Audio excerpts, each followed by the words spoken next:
Claro, aquí tienes el guión extendido de la primera parte, siguiendo tus indications. Era una tarde de otoño en Santiago, pero el clima no importaba. El aire mismo parecía cargado de electricidad, de ese tipo que hace que los pelos del brazo se erguen. La gente se agolpaba en las calles, alrededor de radios destartaladas, esperando una cifra, un número, un destino. Corría el año 1970, un 30 de septiembre, y Chile estaba a punto de saber quién sería su próximo presidente. En un apartamento modesto, la familia Silva estaba reunida. Don Roberto, un obrero de la construcción, tenía la mano temblorosa sobre el transistor. Su mujer María tejía sin mirar la labor, los hoyos feos en la nava. Su hijo mayor, Pablo, de apenas 18 años, respiraba con impaciencia. En la radio, la voz del locutor cortaba el silencio como un cuchillo. Con el 99% de las mesas escrutadas, el candidato de la Unidad Popular, compañero Salvador Allende Gossens, obtiene la primera mayoría relativa. Un grito se ahogó en la garganta de María. Pablo saltó del asiento, puño en alto. Don Roberto solo asintió. Una lágrima rebelde recorriendo el surco de su mejilla. Para ellos, para miles como ellos, Allende no era solo un político. Era la promesa de una vida mejor, de que la leche llegara a todos los niños, de que la educación no fuera un lujo. Era la esperanza hecha persona. A miles de kilómetros de ahí, en Washington, D.C., la misma noticia cayó como una bomba de hilo. En la Casa Blanca, el presidente Richard Nixon acababa de enterarse. No lo tomó bien, para nada. Según testigos, entró en cólera. Para Nixon, y su hombre fuerte en asuntos exteriores, Henry Kissinger, Chile no era un país con gente como la Silva. Era una pieza en un tablero de ajedrez gigante, el tablero de la Guerra Fría. Kissinger, con su voz grave y su aire de profesor severo, lo resumió en una frase que quedaría para la historia. No veo por qué tenemos de cuidarnos de brazos cruzados, y ver como un país se vuelve comunista por la irresponsabilidad de su propio pueblo. Y esa frase, irresponsabilidad de su propio pueblo, mostraba exactamente cómo veían ellos la democracia chilena. Si votaban mal, perdían el derecho a decidir. Nixon estaba obsesionado. Temía un segundo Cuba, justo en el continente americano, una pesadilla estratégica. Así que llamó a su director de la Central Intelligence Agency, la CIA, un hombre de modales fríos y mirada de acero, llamado Richard Helms. La reunión fue breve y brutal. Nixon no quería informes en análisis. Quería acción. La ordenó a Helms que hiciera algo, lo que fuera, para evitar que asumiera el poder. Y usó una metáfora que no dejaba lugar a dudas. Hay que hacer gritar en la economía chilena. Imagínalo. Hacer gritar a toda una nación. Ese fue el objetivo. Así nació oficialmente la Operación Fubelt, el plan secreto y multimillonario de la CIA para desestabilizar Chile. La maquinaria se puso en marcha. Los dólares comenzaron a fluir en sobres discretos hacia políticos opositores y periódicos que publicaban titulares catastróficos. Agentes secretos, con identidades falsas, llegaron a Santiago con una misión: crear caos. Pero esta parte de la historia, la del golpe de Estado de 1973 liderado por el general Augusto Pinochet, la conoce mucha gente. Es la que aparece en los libros de texto. La imagen del Palacio de la Moneda bombardeado. El final trágico de Allende, la larga y oscura dictadura. Es la foto del final de la película. Sin embargo, toda gran tragedia tiene un prólogo. Un momento anterior, más silencioso, donde se siembra la primera semilla del desastre. Y durante ecos, es prólogo estuvo perdido. Olvidado en un archivo polvoriento, entre miles de páginas de documentos clasificados. Hasta que alguien lo encontró. Ecos después del golpe, cuando Chile viajaba por salir de la dictadura. Un investigador o un periodista, la historia no siempre guarda sus nombres, estaba revisando papeles en los archivos nacionales de Estados Unidos. Era un trabajo tedioso. Leer, una por una, páginas líneas de lenguaje burocrático, de frases que empiezan con, por la presente se notifica, o de acuerdo, en lo dispuesto. El tipo de texto que te es querer frotar los oídos. Pero de repente, sus oídos se detuvieron en un documento que no encajaba. La mayoría de los papeles sobre la intervención en Chile tenían fechas de 1970 en adelante. En cambio, estaba fechado mucho antes. Levaba el solo de asterisk 1963 siete ecos antes de que Allende ganara. 10 ecos antes del golpe militar. Era un Memorándum, una nota interna. No tenía un título espectacular. Solo algo así como Memorándum de conversación con oficial chileno. Lo había escrito un agente de la CIA desde su oficina en Santiago. Y relataba una reunión que había tenido con un alto mando del ejército de Chile, cuyo nombre estaba tachado con un marcador negro. En la reunión, según el agente, el militar chileno había hablado a solas, con preocupación. Había dicho que él y otros oficiales veían con alarma el crecimiento de la izquierda. Que temían que, si Salvador Allende se presentaba y ganaba las elecciones en el futuro, sería un desastre para Chile. Y entonces soltó la bomba. Planteó él solo la idea de que quizás las Fuerzas Armadas deberían hacer algo para evitarlo. Un golpe de Estado. Hasta aquí, el memorándum solo reportaba una conversación. Podría ser el rumor de un militar calentón. Pero lo que vino después es lo que cambia todo. El agente de la CIA, al terminar de escribir lo que el chileno dio, acadio su propia recomendación para sus jefes en Langley, Virginia. Y escribió más o menos esto. Recomendamos que la agencia explore esta vía y aliente discretamente. Aliente discretamente. Esas dos palabras son la clave. No era solo espiar. No era solo escacar. Era actuar. Era tomar esa chispa de inconformidad dentro del ejército chileno y soplar suavemente sobre ella. Para convertirla en lama.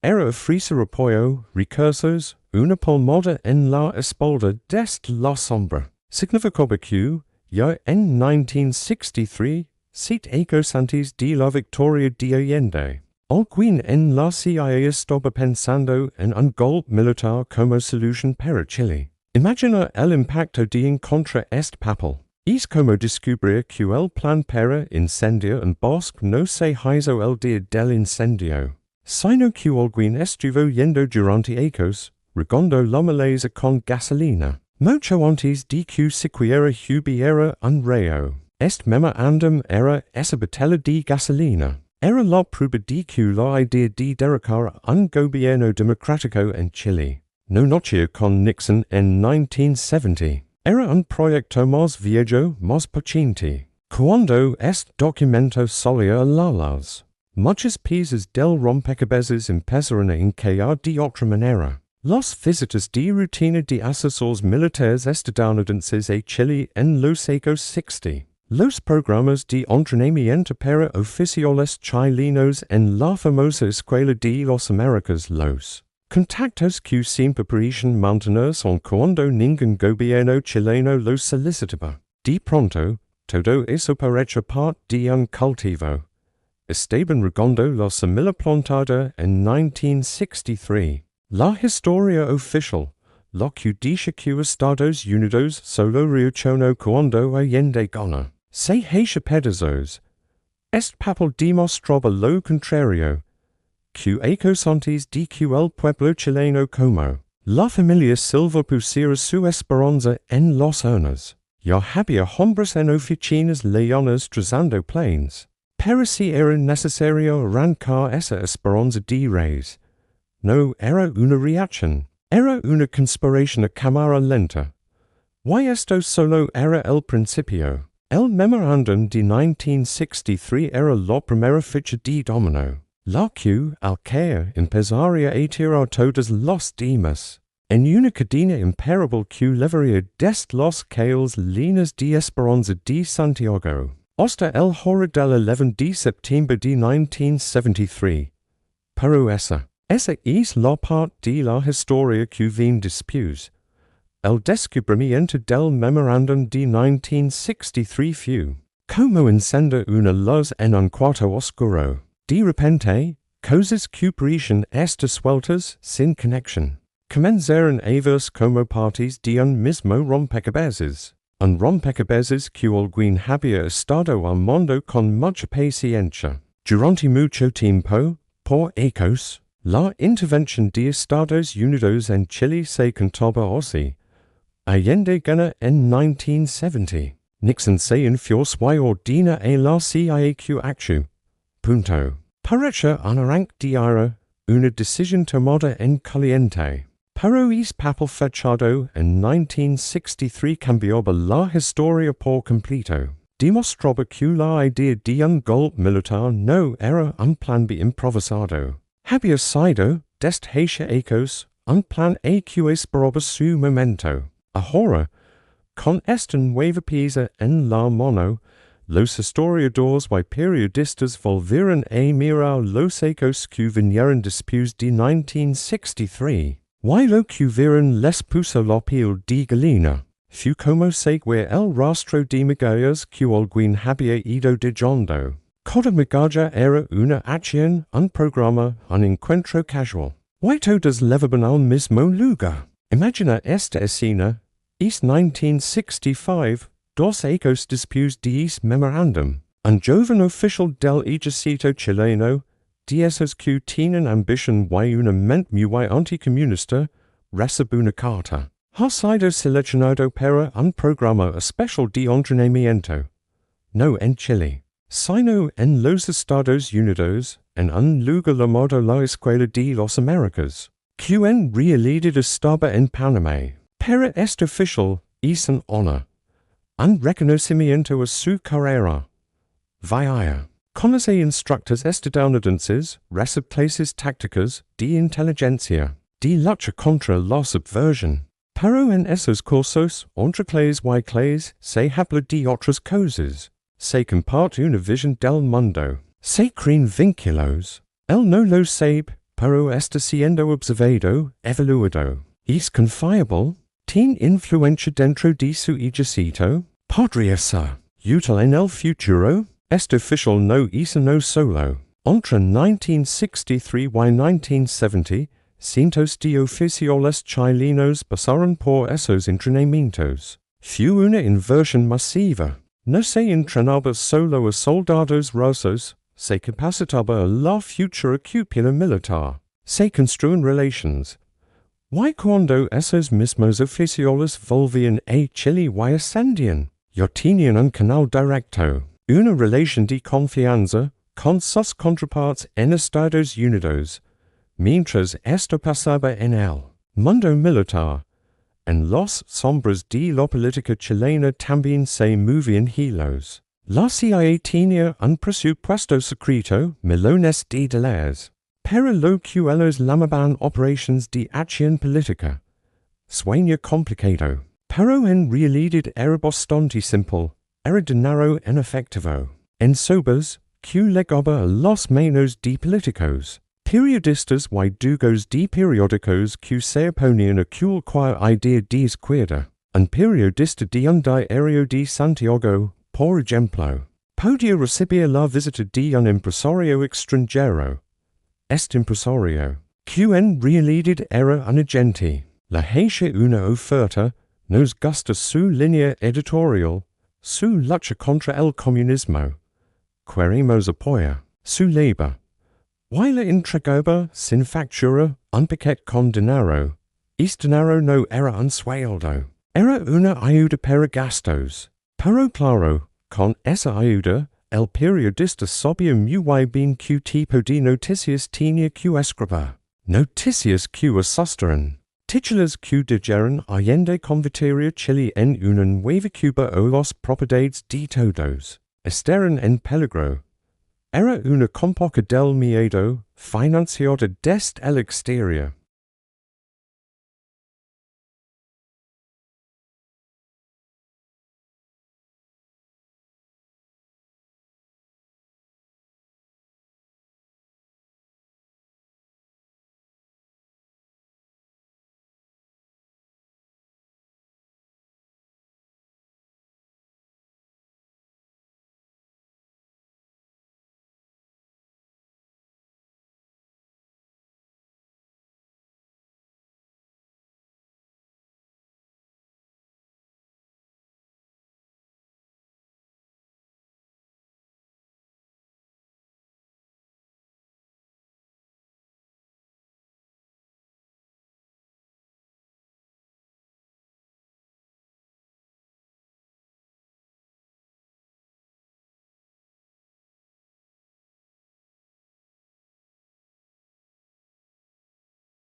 Este sufrimiento cotidiano no era casualidad. Era el resultado directo de la orden de Nixon hacer gritar a la economía. Estados Unidos inició un bloqueo financiero silencioso pero brutal. Usó su enorme influencia para presionar a bancos privados y organismos internacionales, como el Banco Mundial y el Fondo Monetario Internacional, para que le negaran cualquier crédito a Chile. Fue como si a una familia le cortaran de repente la tarjeta de crédito y le cerraran la cuenta del banco, justo cuando necesita hacer reparaciones en la casa. Sin créditos, Chile no podía comprar repuestos para sus máquinas industriales, ni importar la maquinaria nueva que necesitaba. Las fábricas comenzaron a parar, no por huelgas de los trabajadores, sino por falta de piezas. La producción se estancó. Y para colmo, el precio del cobre, la principal fuente de riqueza del país, cayó en el mercado internacional en la tormenta perfecta. Mientras las ollas vacías sonaban en las cocinas, en las calles sonaba otra cosa en el ruido de las protestas. Pero aquí había un truco. Muchas de estas protestas, que parecían surgir de la indignación espontánea de la gente, en realidad tenían un financiamiento oscuro. La CIA canalizó millones de dólares hacia los grupos políticos de la oposición y, de manera crucial, hacia los gremios profesionales y de transportistas. La Samila Plantada en el Memorandum de 1963, regada con entrenamientos, dinero, propaganda YKOS, había crecido hasta convertirse en un árbol gigante y venenoso. Solo faltaba dar el hachazo final. El ambiente estaba enrarecido, cargado de rumores y de un presentimiento trágico. Todo Chile, desde la moneda hasta la humilde casa de la familia Silva, esperaba, sin saberlo, el día en que el reloj marcara las horas finales. El martes 11 de septiembre de 1973 amaneció frío y gris en Santiago. Para la familia Silva, el día comenzó como cualquier otro, con la ansiedad pegada a la piel. Don Roberto se alistaba para el trabajo, María calentaba el agua para el mate, y Pablo, el hijo mayor, hoyaba un libro antes de ir a la universidad. Pero algo no olía bien. El estaba quieto, demasiado quieto. A eso de las 7 de la mañana, la radio, que siempre estaba encendida con noticias o música, emitió un sonido extraño, un estruendo de tambores militares, seguido de un silencio. Luego, una voz espera, que no era la del locutor habitual, leo un comunicado. Era corto, duro. Decía que las fuerzas armadas y carabineros tomaban control del país para liberar a la patria del yugo marxista. Ordenaba a todo el mundo quedarse en sus casas, en toque de queda absoluto. El vaso que María sostenía se estrelló contra el piso de la cocina. Don Roberto se quedó petrificado, mirando la radio como si fuera un animal peligroso. Pablo corrió a la ventana y corrió la cortina solo un centímetro. En la curvatura, solo se veía el paso fugaz de una camioneta militar a gran velocidad. El golpe, es rumor que había flotado por meses, era ahora una realidad de metal y órdenes cortadas. Mientras, en el centro de Santiago, el presidente Salvador Allende llegaba Palacio, la moneda, poco después de saber la noticia. No estaba solo. Lo acompañaba un pequeño grupo de amigos, médicos, sus guardias personales, los GAP. Sabía que era una trampa. Los llamados telefónicos desesperados, a los cuarteles generales del ejército no tenían respuesta. Augusto Pinochet, el hombre en quien había confiado, no cogía el teléfono. La traición era completa. Allende rechazó varias ofertas para sacarlo del país en avión. El presidente de la República no hay en avioneta. Dio. Sabía cuál iba a ser su destino, pero estaba decidido a cumplir su mandato hasta el último minuto. A las 9 de la mañana, se dirigió al país por una última vez, a través de Radio Magallanes, la única emisora leal que no era silenciada.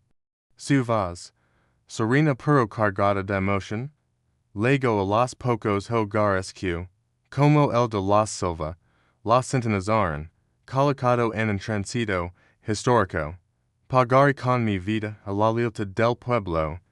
Dio. Sus palabras eran para la historia, pero en ese momento, para los que lo escuchaban, eran un adiós. Tengo fe en Chile y en su destino. Superaron otros hombres este momento gris y amargo. María lloraba en silencio. Pablo apretaba los puños.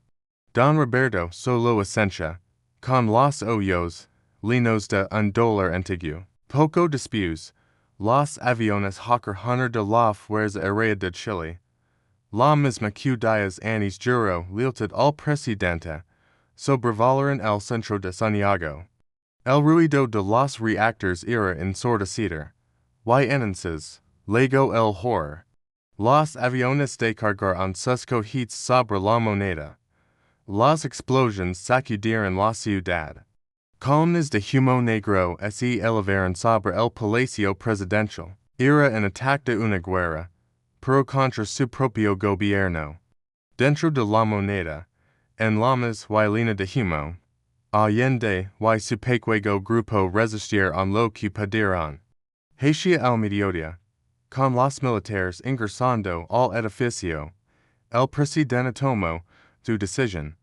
En el Salón Independencia, usando el fusil de regalo que le dio Fidel Castro, Salvador Allende puso fin a su vida. La versión oficial de la Junta Militar diría otra cosa, pero la historia y las investigaciones forenses confirmaron indicadas después la verdad. Ese suicidio antes de ser capturado. Su resistencia había terminado. Para el país, sin embargo, el infierno apenas comenzaba. Mientras la moneda ardía, los militares y carabineros iniciaron la ocupación brutal de toda Chile. Los tanques rodaron por las avenidas. Los soldados, con rostros duros y fusiles con bayoneta calada, patrullaban cada barrio. El toque de queda era auto. Salir a la calle significaba ser arrestado, peor, ser fusilado. En la población donde vivían los Silva, los camiones militares llegaron cerca del mediodía. Los soldados, badron golpeando las puertas, levaban listas. En la casa de al lado vivía un dirigente sindical de la construcción, amigo de Don Roberto. Los soldados irrumpieron a gritos. Lo golpearon frente a su mujer y sus hijos. Y ese lo llevaron a rastras, arrollándolo a la parte trasera de un camión. La familia Silva, des detrás de su ventana, vio todo. Contuvier en la respiración. El miedo ya no era una sensación. Era una sustancia espesa que llenaba la casa. Por la radio, ahora controlada totalmente por los militares, solo se escuchaban marchas militares y los comunicados de la Junta. Anunciaron que el Congreso Nacional estaba disuelto, que los partidos políticos de la Unidad Popular estaban prohibidos, que cualquier reunión de más de 3 personas era ilegal. La democracia, en cuestión de horas, había sido borrada con un borrador de sangre y pólvora, y esa primera noche fue la más larga. El toque de queda empezaba al anochecer y duraba hasta el amanecer. Nadie podía salir, nadie podía encender luces fuertes. En la oscuridad, solo se escuchaban los disparos esporádicos a lo lejos, las sirenas de los vehículos militares, los ladridos de los perros. La familia Silva se acostó vestida, sin hablar, que pasaría mañana. Irían a buscar a Pablo, que era dirigente estudiantil en la universidad. A Don Roberto, por ser obrero de una construcción donde había sindicato.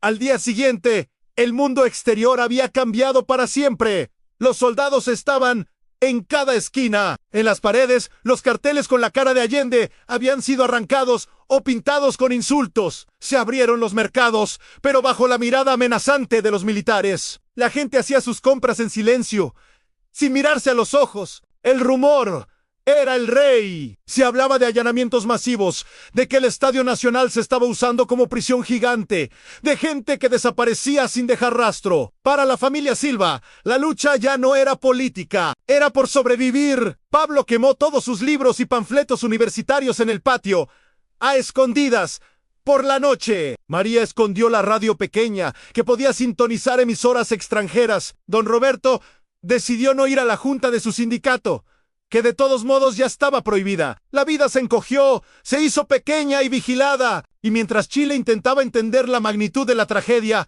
los hombres que orquestaron el golpe se instalaban en el poder. Augusto Pinochet, ahora autoproclamado presidente de la Junta, dio su primer discurso. Habló de reconstruir la patria, de extirpar el cáncer marxista. Sus palabras, frías y llenas de odio, justificaban lo injustificable. Detrás de él, invisible, pero presente, estaba la sombra de todo lo que había pasado antes. El Memorándum de 1963, los dólares, el entrenamiento, la propaganda. El golpe no había nacido solo ese uno. El 1 de septiembre había sido cosechado. La dictadura, que prometía ser un paréntesis breve, se instalaría por 17 largos años. 17 años de miedo, de silencio obligado, de violaciones a los derechos humanos, de desapariciones, de exilios. La familia Silva, como miles, aprendería a vivir con ese miedo metido en los huesos, a hablar en susurros ané, no confiar en nadie. El humo sobre la moneda se disipó. Los escombros fueron limpiados. Pero el país que despertó el 12 de septiembre de 1973 ya no era el mismo. Era un país herido, roto, que empezaba un viaje largo y oscuro por el desierto de la tiranía. Y todo, como lo demostraba ese viejo papel olvidado, había comenzado mucho antes, con una conversación secreta y una idea fría en una oficina lejana. Los años pasaron bajo una sombra pesada. La dictadura militar, que dijo que sería un gobierno temporal,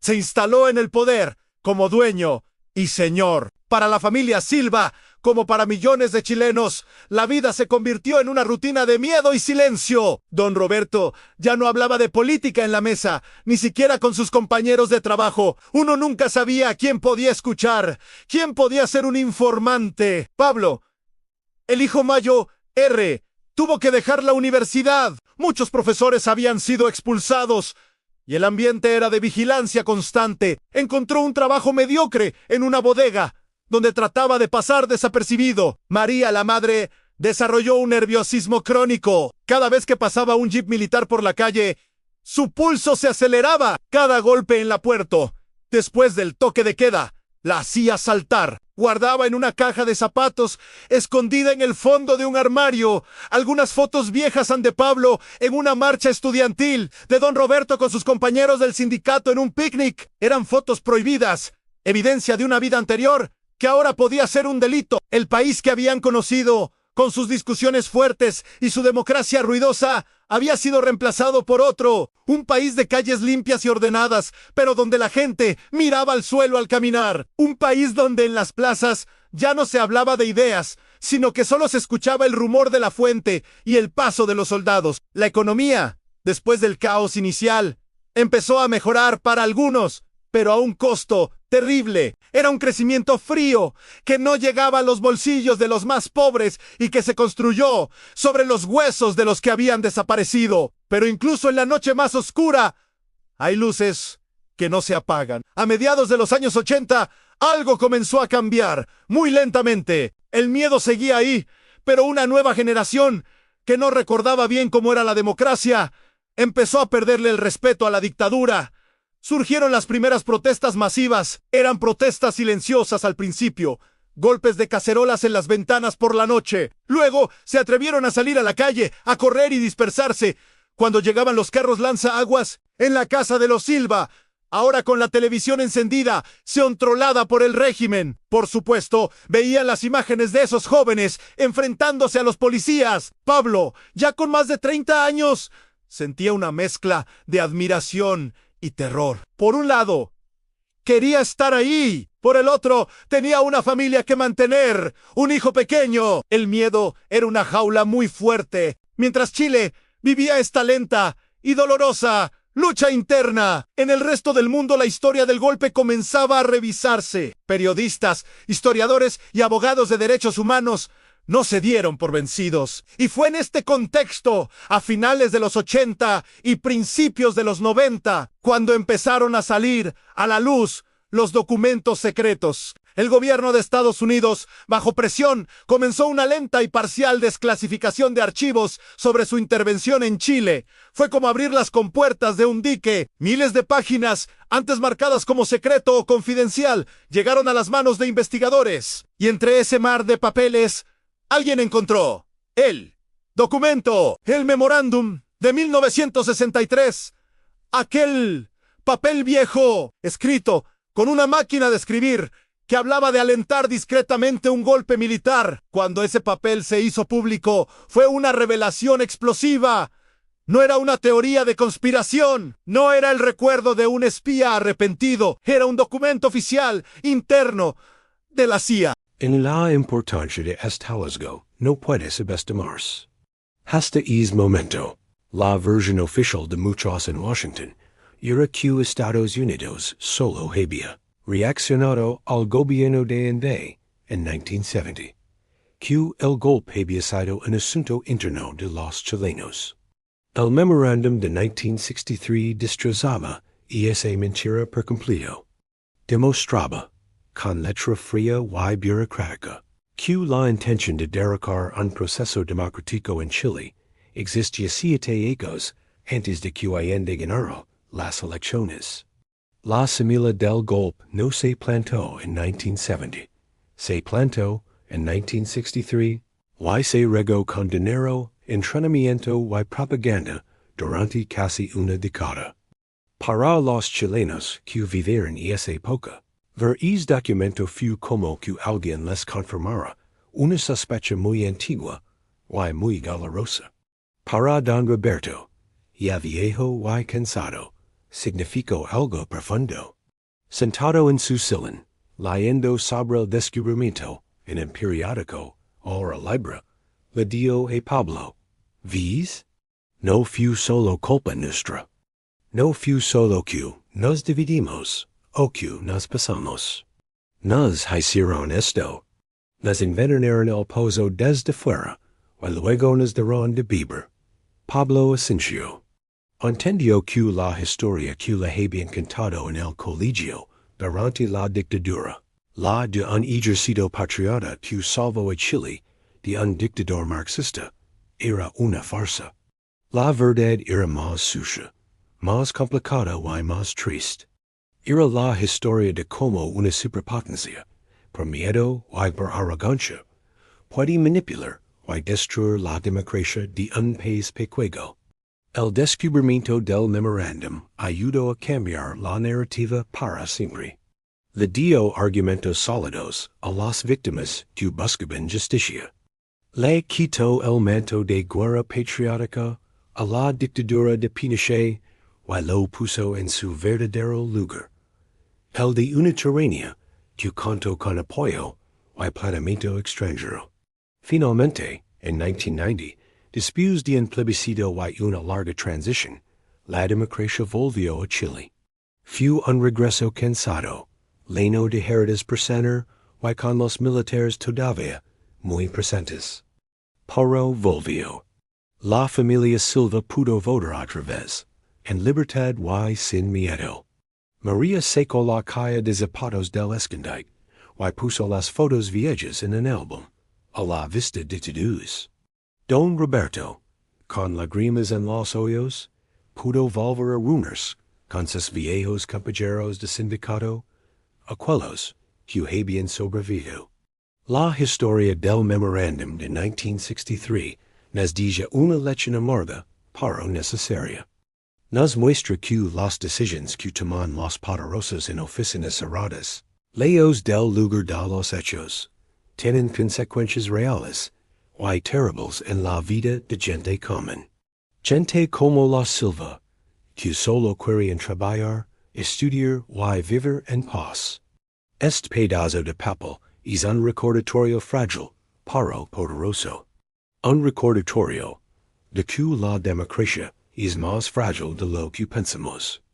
De que puede ser sacavada con paciencia y recursos, no con un ejército invasor, sino con dinero secreto, con mentiras repetidas 1000 veces, y con el cultivo de la traición. Y sobre todo, es un recordatorio de por qué es importante buscar la verdad, incluso ecos después. Porque la verdad, aunque no devuelva las vidas perdidas en y por el dólar, al menos nos quita el velo de los ojos. Nos permite entender qué pasó realmente. Y solo entendiendo el pasado, con todas sus sombras, podemos tener la esperanza de construir un futuro and un memorandum secreto, nunca más tenga el poder de cambiar el destino de un país entero.